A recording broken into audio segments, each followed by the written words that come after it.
What is up, everybody? It's RC Maxfield here from the Back to 12 podcast, and in today's video, we're going to talk about Texas Tech men's and women's basketball, as I had the privilege of going out and watching practice for both squads this past weekend when Texas Tech football played Houston. So giving you a little bit of a time frame there. But before we jump into today's video, if you are excited about Texas Tech men's basketball and Texas Tech women's basketball, be sure to like the video. It really does help us. And hey, I'm excited, just like you guys are, to watch Texas Tech basketball, whether that's the women's or the men's. It doesn't matter to me. But let's jump right into this, and we will start with the men, okay?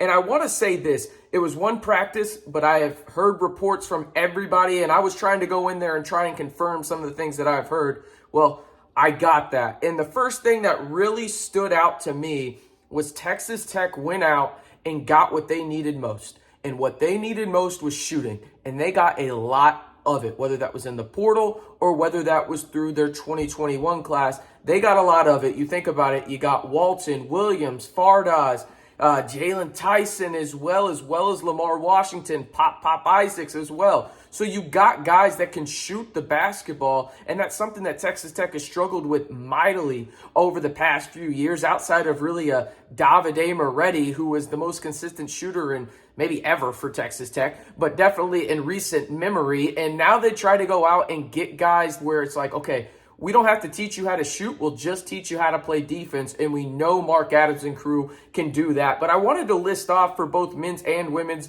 some players that really stood out to me in practice. As I mentioned, we'll start with the men. And the first one that stood out to me was freshman guard Lamar Washington. Stud. I mean, I was so impressed with his basketball IQ because, you know, I knew he was going to run the point a little bit. I didn't realize how much of the point he was going to run. His basketball IQ is off the charts. He knows how to deal with spacing. He knows how to run an offense. And on the defensive side, I mean, he's just really physical. And he's really physical on the offensive end too, but you notice it on the defensive end. He's going to get up in your face, and he is 100% bought in to Mark Adams when it comes to that defensive side of the basketball floor. And I really like how, I guess, far along his shot was. Like, I knew he was an okay shooter. I just didn't realize how good of a shooter he was. And now, what does that shooting percentage look like in the Big 12? That remains to be seen. He's a true freshman. But you can definitely tell the capability of him shooting, 34 to 37% from three while he's at Texas Tech is definitely in his arsenal. But just his basketball IQ and his sheer size. I mean, they have been doing some work in the offseason in terms of that gym. I mean, unbelievable type stuff in terms of just the body sizes that you're seeing from these guys in the sense of they're in shape, both cardio and just sheer muscle mass. I mean, Robert Jennings, no joke, looked like a Greek god. I mean, the dude is absolute specimen out there. But Lamar Washington was the guy that really stood out first and foremost to me. Now, again, I did have some concerns about him shooting the ball in terms of what did that look like. And I also had concerns about him running the offense, but those are out the window for me because of that high basketball IQ. I mean, he was running opposite of Damian Harmon, who we'll talk about here in a little bit, in terms of they were matched up against each other. And Lamar Washington looked really, really good against a very experienced guard. And in fact, let's shift to Damian Harmon right now. We'll mention a big man that y'all are going to want to hear about here in just a second. But Damian Harmon, he is the piece that Texas Tech has been missing since Keenan Evans left. And that is a true point guard. He is smart. He knows how to use his body. He knows his limitations. He knows what he is. And that's something that I think as players you have to develop as you get time at the Power 5 level and just college basketball in general, right? You learn who you are. Damian Harmon knows who he is. He knows how to run an offense. He has a strong basketball IQ, a high handle. He knows how to play defense. And he's just a very, very smart player. And that's not to say that the point guards that Texas Tech has had over that span weren't smart, but he is a true point guard.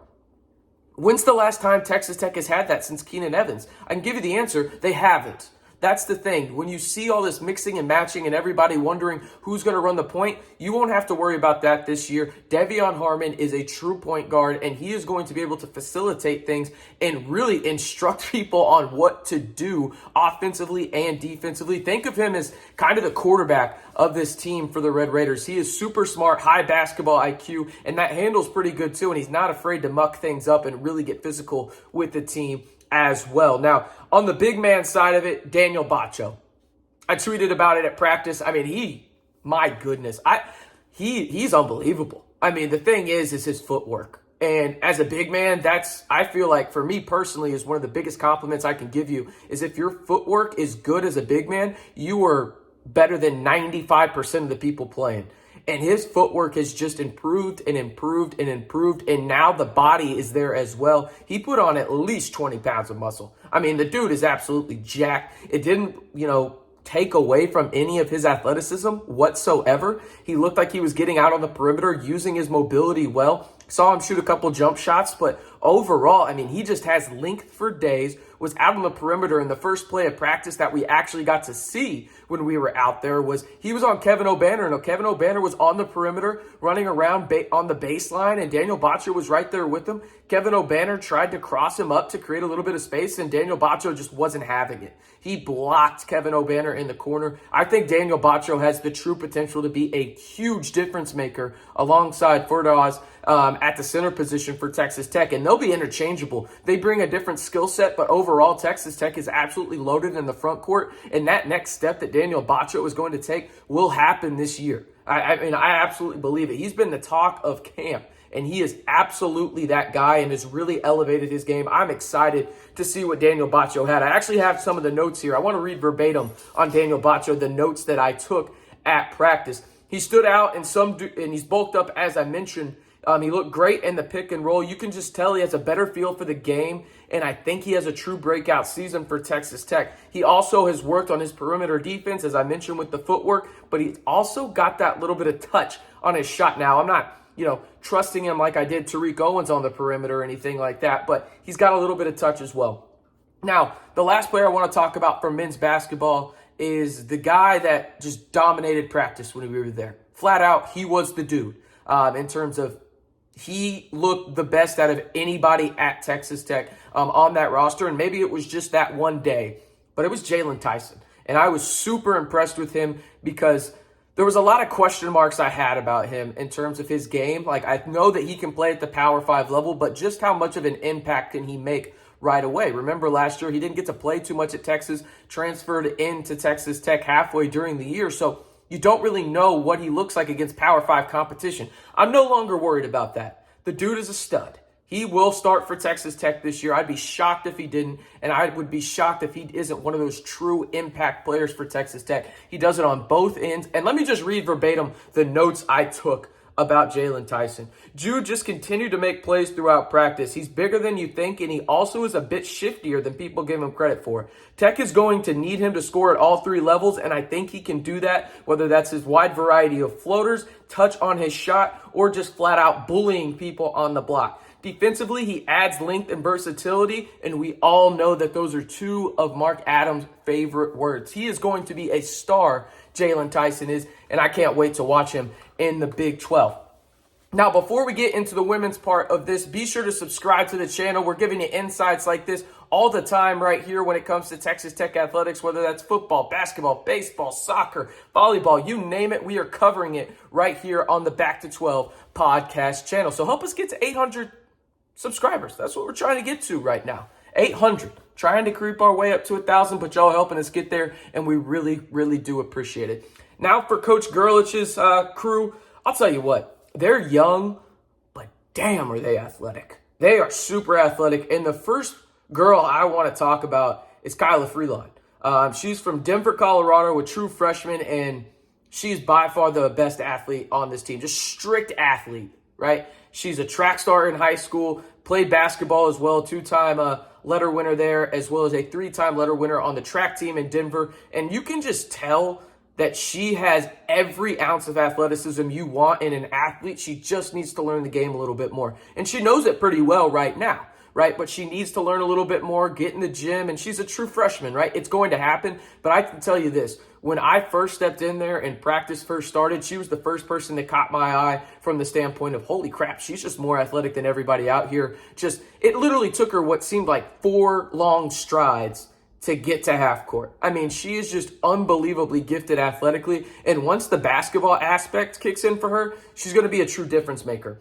Now, Jasmine Shavers is the girl to really watch in terms of a true impact freshman for the Red Raiders. She transferred in from Mississippi State, but during her transfer, she redshirted, so she will have 4 years of eligibility left. She was the number 55 player in the class of 2021, and she averaged 26 points a game in Mesquite. I mean, she was an absolute stud. She knows how to create space, and she has a really good handle. That was one thing I was curious to see about her. I've heard a lot about her, but she has a great handle. She can create space, and she's actually got just an absolute strap on her in terms of she can shoot from anywhere. You know, as soon as you cross half court, she's in range for her. I mean, it's just unbelievable. And we'll talk about another girl here in a minute that I feel kind of the same way about, who was actually Miss Texas basketball at her two-way school. We'll talk about her in a minute, but Shavers is just absolutely electric on the floor. And I want to say this about her too, because when I watched her, I was curious to see, obviously, the handle, as I mentioned, but what would she look like defensively? She was up and crowding the ball, really creating mismatches with her size in terms of the passing lanes, where she was dictating where the offensive player was going. I loved what I saw from her. She is a girl to watch. Again, that is Jasmine Shavers, the redshirt freshman guard who transferred from Mississippi State. Speaking of another freshman, we've got Ashley Chalvier, who transferred in from Texas. And let me tell you what, the 86th player in her class in 2020, she didn't get to play much at UT, averaged just under 3 points a game, but she is super smart. I mean, that's the thing I noticed right away, is she knows the game of basketball like she was just born with that skill. Like, I mean, there's some people where you have to really, really teach it, and it's some where you just watch them, it's like, damn, they must have known the game forever. That's how I feel about Ashley. She has a strong basketball IQ. She knows how to intercept passing lanes and read a defense really well. But most importantly, she knows how to read an offense. She had 42 assists and 24 steals in limited action at UT. She just gets how spacing works, and I think that's what Texas Tech needs. And I mentioned spacing already with Shavers, but I think Ashley can do the same thing. I think they can coexist as well in the backcourt. Don't know how much playing time they'll get together, since obviously Shavers is a little young, but I do think she gets to make an impact early on. But Ashley can really, really just run an offense, knows where things are supposed to be. And I had this to say about her as well. On defense, she reads the passing lanes, as I mentioned, but she's opportunistic with her hands. And what I mean by that is she'll be one-on-one on an island with another guard or another player from the opposing team, and she just knows when to reach in her hands at the appropriate time. And you saw it a couple times in practice where it was like, hey, there's no need to reach here. You got this. Reaches in, steals right away. I was like, all right, you know better than me. There you go. It was one of those situations. She knows the game of basketball like the back of her hands. I'm really excited to watch her. Now, the girl I want to mention real quick before we get out of here is Bailey Maupin. And Bailey, just stud. I mean, stud. She could shoot it from anywhere on the court. You know, I said about Shavers earlier that half court, it was in her range. Anything once you pass half court, I'm not going to lie to you. I think the opposing free throw line feels like it's in range for Bailey. I mean, she was shooting lights out at practice. She missed one shot, and I think she took 12 from three. I mean, she was just absolutely unbelievable. As I mentioned, she was Miss Texas basketball during her time in high school. She averaged 22 points a game as well as 7 rebounds. I mean, she is knockdown shooter from the outside. Looking at my notes here, understands spacing well, can run the point a little bit. Like her on the outside more, running baseline and really creating mismatches in terms of the screens off ball for the offense. And then also, she really did well in the pick and roll defensively. I noticed she's really good at communicating. She's really good at knowing where she needs to go in terms of, hey, what are my limitations defensively? She knows herself really well. And I think that these 4 players, they're going to be at Texas Tech for a while, right? They're going to be true difference makers for Texas Tech women's basketball and Coach Gerlich. But I'm really excited. I don't know if they'll make the tournament. They're a little young, but you're going to see a lot of up and coming and a lot of highly regarded players come into Texas Tech. And I didn't even mention another transfer that Texas Tech Lady Raiders got this offseason from Texas A&M. But, I mean, just unbelievable type stuff for Coach Gerlich. And another thing, we talk about Coach Adams a lot in terms of how he navigates practice. I thought Coach Gerlich was absolutely clinical. Let the girls have freedom while also in a structure, and that's something you want from your coach if you're a player. The players responded immediately and were engaged the whole practice, and that's something that I think Texas Tech Lady Raider basketball, really needs, and they have it in Coach Gerlich. But hey, again, hit that subscribe button if you love what we're doing here, talking Texas Tech hoops, football, soccer, baseball, whatever, daily. Texas Tech Athletics is always on this channel. And again, if you are excited for basketball season, give this video a like. I'm RC Maxfield for the Back to 12 podcast channel, reminding you, stay safe and wreck 'em.